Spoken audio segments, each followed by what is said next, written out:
Deuxième vidéo consacrée à l'âge industriel au XIXe siècle, les évolutions de la population européenne.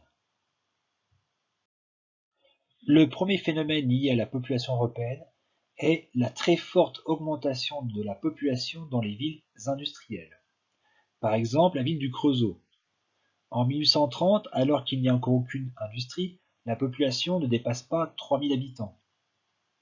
En 1910, après des décennies de développement de l'usine sidérurgique des Schneider, la population atteint 35 000 habitants. Pour évoquer ces villes qui se développent très vite grâce à l'industrie, on parle de villes champignons.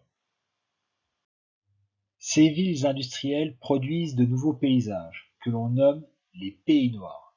Cela s'explique par la fumée crachée en permanence par les cheminées des usines, auxquelles s'ajoute le bruit infernal des machines. Même les très grandes villes connaissent de profondes mutations.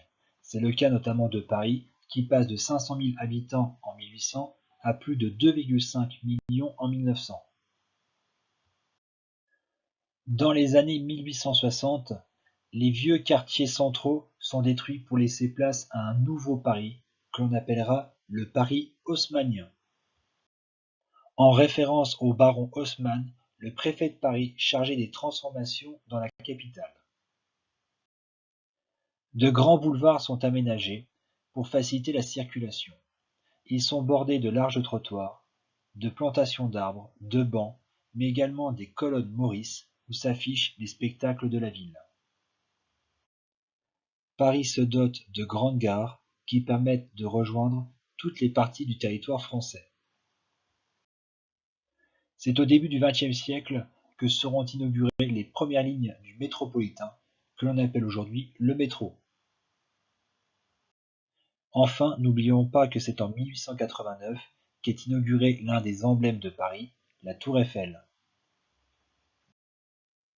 Le développement des villes au XIXe siècle s'explique en partie par le développement de l'industrie, mais également par l'augmentation de la population. En effet, celle-ci a plus que doublé en un siècle.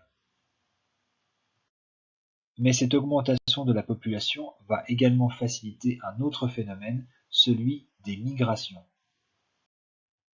Rappelons que toutes les régions européennes ne bénéficient pas du développement industriel et que certaines demeurent très pauvres. C'est notamment le cas du sud de l'Europe, de l'est de l'Allemagne ou encore de l'Irlande qui subit une terrible famine au milieu du XIXe siècle. Beaucoup partent pour s'installer dans les régions industrielles, c'est le cas des Irlandais qui partent en Angleterre ou encore d'Italiens qui s'installent dans le nord de la Lorraine. Mais des dizaines de millions d'autres quittent définitivement l'Europe, notamment pour s'installer en Amérique du Nord. Comme toute époque qui connaît des vagues migratoires importantes, un phénomène de xénophobie se développe dans les régions d'accueil.